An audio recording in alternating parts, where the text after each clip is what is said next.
Hi everyone, good afternoon, good morning, good evening, wherever you're watching this video. If you're watching this video on YouTube, you can sign up for my upcoming free course beginning in May in the links below this video. It's 8-day extravaganza and you do not want to miss it. If you got this video in an email, then you are already signed up and you don't have to do anything. Right, to today's question. Kate asks, she says her problem is finding my own style. She says, I'm inspired by so many artists, but I don't want my work to be a facsimile of theirs. Not that it will be, because it will always have an element of me and you can never just copy, and nor do I want to.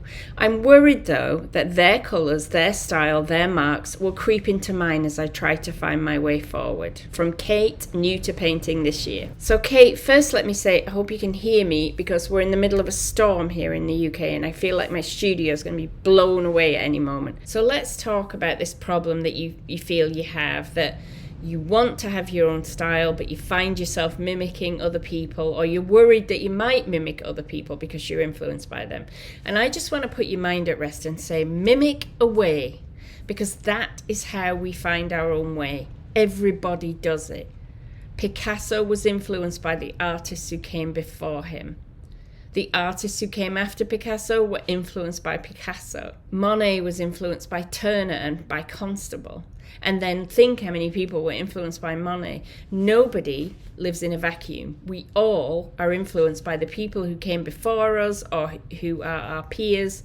Sometimes in art history you can see it's all about competition and people wanting to beat each other and be the most creative and be recognized as the most innovative artist. And then when we look at our peers, like you say, it's a concern about, but will I copy their colors? Will I copy their marks? Will I make something that looks just like theirs?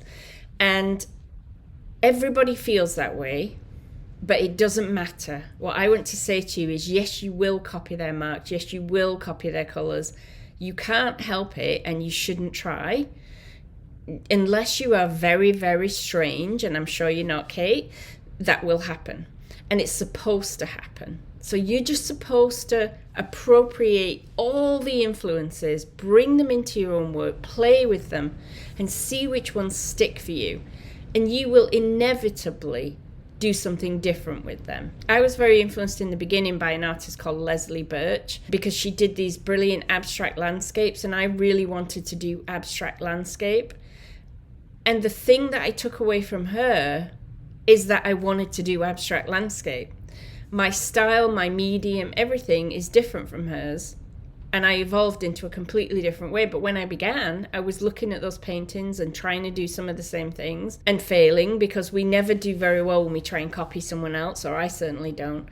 But I learned so much from that copying. I learned so much from mimicking some of her style or taking some of her colours.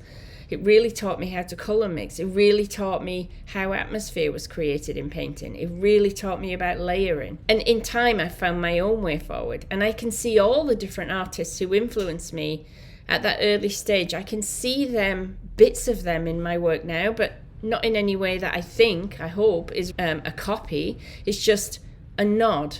You know, a thank you. Standing on the shoulders of giants, as people describe it. That's what we do. We follow the people that came before. So you are not doing anything wrong.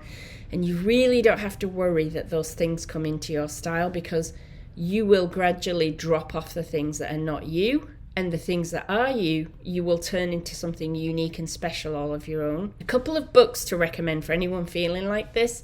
Austin Kleon, Kleon, Steal Like an Artist, is a really good book. And Brian Ruttenberg, Rutenberg, has a book called Clear Seeing Place. That book is a series of essays about being a painter. And in that book, somewhere in there, I know Brian writes about style, and he says something, I'm paraphrasing, but copy everybody that you love, and what you get wrong is your style. So he says copy, copy, copy. Art schools encourage students to copy, copy, copy to learn.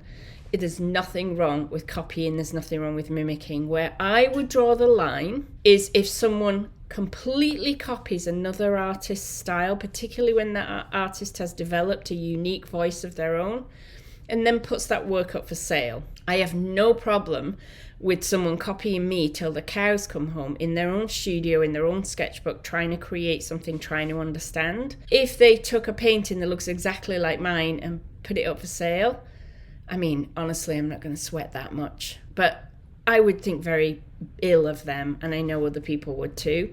So that's where you cross over the line. It's when you start selling things which are a direct copy. But given the tone of your question, Kate, I know that's never going to happen. You're much too worried about copying other people to ever do that.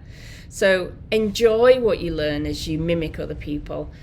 Be like a magpie, just grabbing it all, take it all, play with it all, experiment with it all. You're right at the beginning of your journey, so you can do anything and you will learn from all of it. So I hope that puts your mind at rest. So far I haven't blown away, so I'm going to get off here before and go back in the house while it's still safe.